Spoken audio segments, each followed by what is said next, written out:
What's good, y'all? Welcome back. So today I'm going to be giving you guys my Week 11 NFL predictions. Now, last week I went 9-5, bringing my prediction record up to 91-49 on the season. So this week the teams on a bye are the Colts, the Patriots, the Falcons, and the Saints. So once again, we have 14 games to predict, and without further ado, let's get right on into it. Now, with Thursday Night Football, we have what should be a pretty good game, definitely the best Thursday Night Football game up until this point. Now, Thursday Night Football games are known to be trash, but this one, it's a divisional game between two great quarterbacks and two great teams, the Cincinnati Bengals and the Baltimore Ravens. Now, the Baltimore Ravens did have a choke job last week against the Browns. The Bengals, to expert surprise, but not to my surprise, were beaten by CJ Stroud and the Houston Texans. So I'm gonna choose the Ravens here. I'm very high on the Ravens.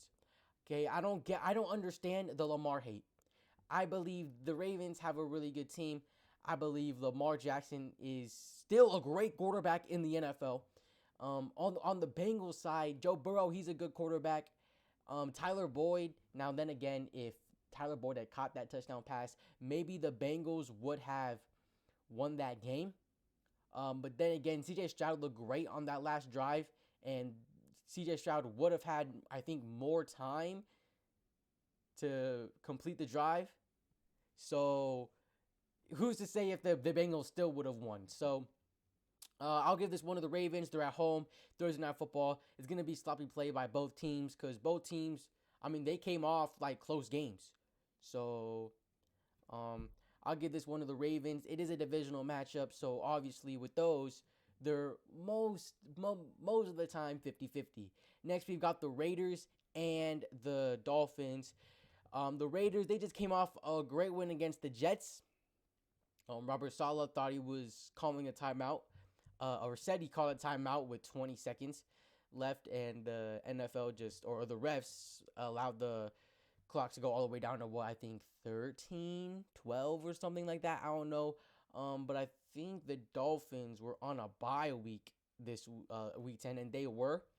So they're coming. Well, I could have just checked right here where it says coming off a bye week. But the Dolphins, they were off of a bye. They're coming off of a bye week. I'll give it to them. Their offense will 100% outplay the Raiders' defense, and I don't think the Raiders' defense will be able to keep up with Miami's offense. Even if Miami's defense doesn't play that well this game, they don't need to play that well this game because, it's the Raiders. Like Aiden O'Connell, he's been doing fine for the Raiders. Their new head coach Pierce, 2-0 since being named head coach. So, I'm happy for both of them. Aiden O'Connell, he's a rookie.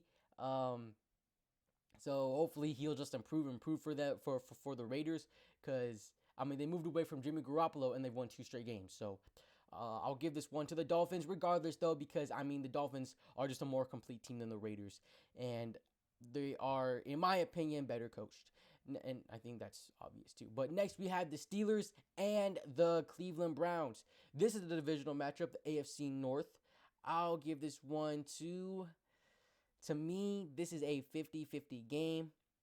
Not because it's divisional, but because I think these two teams really match up well against each other.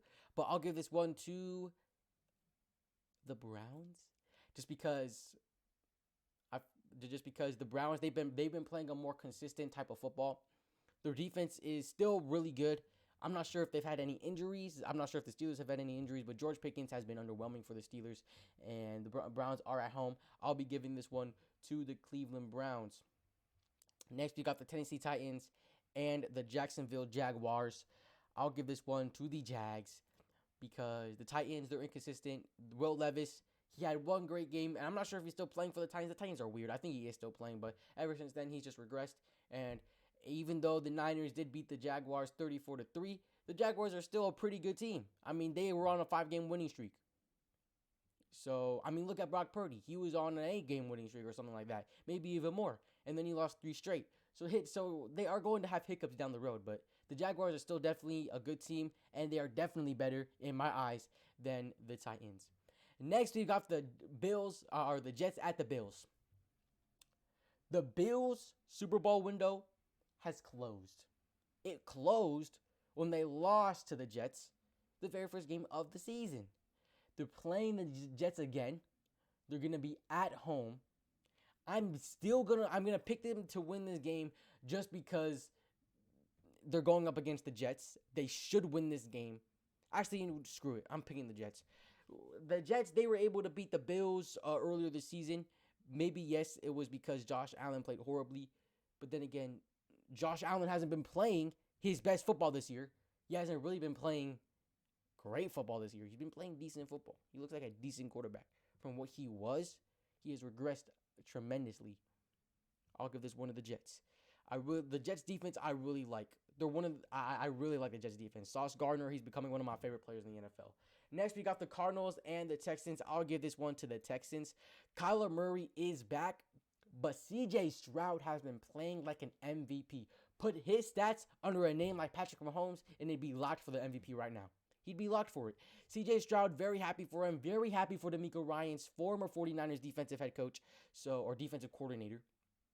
So, really happy for them. Jimmy Ward, too, former 49er on that defense. Very happy for the Houston Texans. I mean, the Cardinals, they're going to win some more games down the road. I don't see them winning here, but they'll win some more. Kyler Murray is back. This season was kind of like a filler season, in my opinion, because Kyler Murray has been out for over half of the season. So, I mean, no one expected the Cardinals to make the playoffs because of that reason. But next season, I can definitely see them making a big bounce back just because Kyler Murray, he's still a great quarterback. Like, he can scramble out of the pocket. He can make throws. Obviously, he was rusty last game against the Falcons, and they did win. You can see Kyler Murray was a bit rusty, but that's because he hasn't really played football in over a year or however long it took him to recover from his injury, which great. It's great to see Kyler Murray back in the NFL because although he has torched the Niners sometimes, even though the Niners have been the Cardinals in the past, he has torched the Niners sometimes. But, I mean, you never want to see a player go down with an injury. Next, we've got the Chargers and the Green Bay Packers. I'll give this one to the Chargers. I mean, yes, the Chargers are known to choke leads. They are known to not deliver. They are known to underperform. They are known to miss the playoffs, even being projected to make the playoffs and having players on their team who are great players. They still underperform. Then again, they're going up against the Green Bay Packers, and this is kind of like a figuring out year for them, in my opinion. Seeing what they have in Jordan Love, seeing, different things. Second year of Christian Watson, and the Packers, they've been kind of under the radar. We haven't heard the Packers in the media a lot this season, and that's unusual because usually it's Aaron Rodgers or the Packers are just doing very good because of Aaron Rodgers, because of the weapons that they have. But I'll give this one of the Chargers regardless, just because. Right now, at this point, they're a more complete team, I feel like, than the Packers. And the Packers, obviously, they're not as good as they used to be. Next, this is actually Sunday Night Football between the Vikings and the Browns. The Broncos. Who keeps putting the Broncos on Monday Night Football on prime time? Like, you saw what happened last year, and you continue to put them on. I'm continuing with the aerospace engineer, Joshua Dobbs. I see the Vikings winning this game. They have Justin Jefferson back, I believe. And they're doing great with Dobbs. Now, yes, the Broncos did beat the Bills. But I'm going to expect the Vikings to put up a lot of points against the Broncos. Russell Wilson, I mean, he's continuing to improve, which is kind of weird because he's a veteran. I'm talking like it's weird, but Russell Wilson, he's doing a lot better than he did last season. And like ever since Jerry Jeudy talked to Steve or had that thing with Steve Smith Sr., I mean, he hasn't been doing much. But then again, Courtland Sutton is still one of my favorite wide receivers in the NFL. I love Courtland Sutton. I like the weapons the Broncos have. Noah Fant. Did they trade away Noah Fant? I think Noah Fant's on the Seahawks now. Never mind. I forgot about that. My bad. But I mean, I like the Broncos' weapons. I like their team. I really like their defense. Patrick Surtain, I really like. But against the Vikings, they got Jefferson. They got Dobbs, who I take Dobbs. Right now, I take Dobbs over Russell Wilson. They got Jordan Addison, great wide receiver. They've got TJ Hawkinson. They have a lot of weapons. And then on defense, too, they have Cameron Bynum, who's doing very, very, very well. Shout out to him. He's Filipino just like me. And then, the Vikings, they're more complete than the Broncos. They've been playing more consistent than the Broncos, and they've just been overall doing better than the Broncos. Next, we've got the Hopefully, Kirk Cousins gets better. Hopefully, he can recover from his injury. It'll be great to see him back out on the field. Next, we've got this is Monday Night Football. The Eagles and the Kansas City Chiefs. NFL knew what they were doing with this one.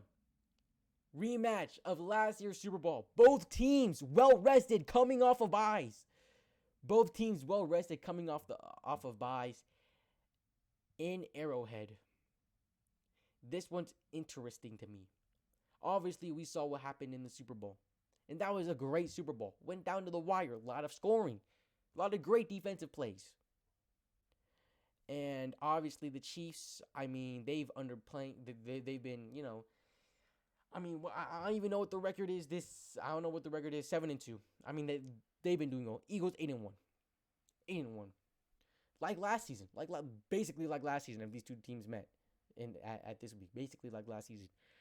I mean, even with, and I'm not trying to glaze Patrick Mahomes, but even with like Kadarius Toney and Sky Moore, he's still getting it done. He's still getting it done. Now, obviously, having Kelsey is a big factor, but that's only one weapon. I mean, look who Jalen Hurts has. He has A.J. Brown. He has Devontae Smith. Like, he has a great offensive line. Patrick Mahomes, he doesn't have a lot of the stuff Jalen Hurts has, but he's still getting it done, and that's why I think he'll get it done here on Monday Night Football. It's this coming off a bye. They're getting a week off. They're getting a week and a day off because they're playing on Monday. So they get Sunday off. They're going to be able to play. So these two teams, they get an extra day to prepare, and they're both coming off a bye week rematch too. So the NFL knew what they were doing, but I'll give this one to the Chiefs. Next, we got the Bears and the Lions. This is pretty self-explanatory. Next, we got the Cowboys and the Panthers. That's pretty self-explanatory. Next, we got the Giants and the Washington Commanders. This is a battle of mid versus mid. I'll give it to the Commanders because the Giants, I mean, it looks like Tommy DeVito, no matter what, they're not trusting him to throw the football. So, like, how are they even going to score? I'll give this one to the Washington Commanders. Next, we have the Bucks and the Niners. I'm a big Baker Mayfield hater. I have said this in the past. I'm giving it to the Niners. Niners defense. I expect the Buccaneers to score no more than 2 points, or no more than 0 points. I don't expect them to. If they score a field goal, I'd be surprised. Next, we've got the Seahawks and the Los Angeles Rams. This is the last game that we are going to predict today. It's a divisional matchup, and I don't think is Matthew Stafford playing. Is Matthew Stafford playing? I'll check right now. But I mean, I don't know if Matthew Stafford is going to play in this game because, I mean, if he does, it'll be a lot closer. And I think the Rams have a better chance at winning. I think they may win. And he is winning. I mean, and he is playing. Damn. Him and Geno Smith have the same amount of interceptions this year. But I'll give this one to the Rams. They're at home. And, I mean, the Seahawks, they've been doing all right. They lost horribly to the Ravens. What'd they do last week? Last week, they barely beat the Commanders. So, I'll give this one to the Rams. Matthew Stafford or Geno Smith. Matthew Stafford. And then the defense. Both defenses. I feel like this is a 50-50 matchup. This will go down the wire, but I'll give this one to the Rams. But anyways, guys, that's it. That's it from our week 11 NFL predictions. Hopefully, you guys did enjoy. I need a haircut, but hopefully you guys enjoyed this video, and hopefully you guys enjoyed the vlog that came out yesterday. If you guys show enough support on that video, I'll do more. Anyways, I'll see you guys in the next one.